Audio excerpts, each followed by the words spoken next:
In the previous video lecture, we introduced the production possibilities model, and we were discussing opportunity cost. So as a quick review, we said, okay, what if we were at point A on this production possibilities model, where we were producing no consumer goods, no pizzas, and just all industrial robots, 10 robots. And then we said, well, we want some consumer goods, we want some pizzas. So we shift some land, capital, labor, and entrepreneurability into producing pizzas and away from robots, so we end up at point B. At point B, we have 1 pizza and 9 robots. So the opportunity cost of that first pizza was 1 robot. If we move from B to C, we get another pizza, another consumer good, 1 to 2. This time it cost us 2 robots, 9 to 7. All right, as we move from C to D, another pizza, this time it cost us 3 robots. And of course, the 4th round would cost us 4 robots. The question is why? Why does each successive marginal choice mean we have to give up additional units of the other good or the other item? This is referred to as the law of increasing opportunity cost.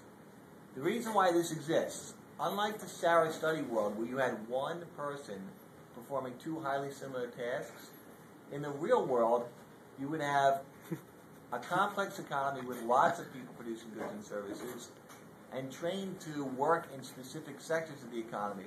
In other words, economic resources in the short run are not readily adjustable or not readily able to alter different types of production. So for that reason, the law of increasing opportunity cost exists. Let's look at this material graphically now. So all we did was we took our information from our previous quantitative slide and we put those points on the curve.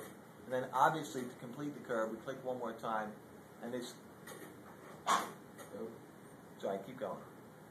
We can look at this graphically as the 5 points. Right?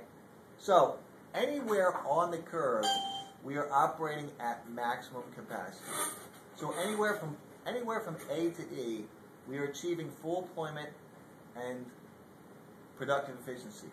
Now remember, the 4 assumptions about the curve. For the time being, we have limited resources in quantity and quality, and we have fixed technology. So society, if we are operating at maximum efficiency, can achieve some point on the curve. So the production possibility curve represents our limitations of production based on the fact that for the time being we only have so much land, capital, labor, and entrepreneurability. All right, so with limitations. Second idea is choices in cost. If we want more consumer goods, we cannot have more consumer goods without giving up capital goods, and vice versa. So each time we want additional units of one good, we have to give up the other good. All right? Now let's talk about economic efficiency. All right? Well, as long as we are achieving productive efficiency and full employment, we operate somewhere on the curve. But what about that yellow area inside the curve, which is labeled attainable but inefficient? If we marked any point inside the curve, that would mean we are not achieving full employment. We are not at efficiency. So any point inside the curve represents inefficiencies. This is typically associated with the idea of people in society who would want to be working but can't find employment. Right? So this is typically called a recession. In other words, the economy could be and should be doing better, but there are people who are willing and able to work who simply can't find employment. So any point inside the curve represents attainable but inefficient.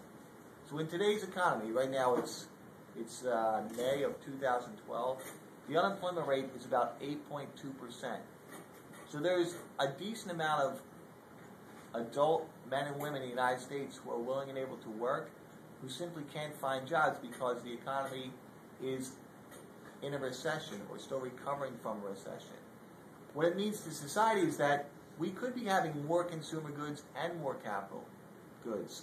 We could be having more economic output in total, but because we are not operating at maximum efficiency, we are producing at somewhere inside the curve. The cost to society means foregone consumption. Foregone consumption for both households and for businesses. What about outside the curve? All right, what would it take to get to a point outside the curve? Outside the curve, any point outside the curve would represent what we call economic growth, and that's the last idea with the model. In order for us to achieve a point outside the curve, we would have to relax one of the two assumptions about fixed resources in quantity and quality or fixed technology. In the future, we will discover more natural gas or oil, more copper, more lumber, so we will have more resources. Likewise, we will discover, invent, or come up with better methodologies of production, so we will have improved technology. So the two driving forces of economic growth are an increase in resources, in quantity or quality, and an increase in technology. The other way a society can achieve economic growth is through specialization and trade, economic trade with other countries.